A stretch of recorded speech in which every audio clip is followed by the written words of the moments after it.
siapa yang paling tinggi kasih sayang dan cintanya kepada keluarganya, pasti hidupnya berkah. Dan akan dibukakan pintu-pintu kemudahan. Pasti itu. Jadi itu aja. Makanya kalau kasih sayang ke istri itu pokok. Tapi ada yang saya kasih tahu, kalau terima gaji jangan sembunyikan uangnya. Kasih lihat dulu semua istri baru minta sebagian. Cuma ada istri juga tidak mau kasih lagi. itu itu yang bahaya itu. Iya. Saya kasih tahu kalau mau berkah, saya ini wasiat guru kami, mursyid kami, termasuk pimpinan pondok kami Al Mukarram Kiai Haji Fathudin Sukara itu pernah beritahu. Maka dia kongka poliamuna pita manang ibenem, biarkan dia pegang. Setelah itu baru kau minta kalau kau butuh. Nah sebab magai, tetap tuh makai guna. Tapi ya kita kau terima kidi misalnya 10 juta atau 5 juta.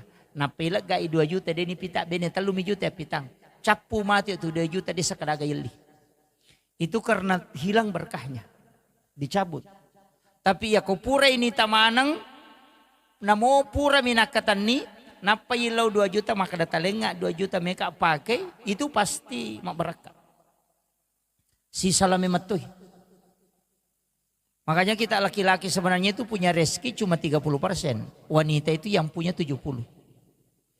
Iya.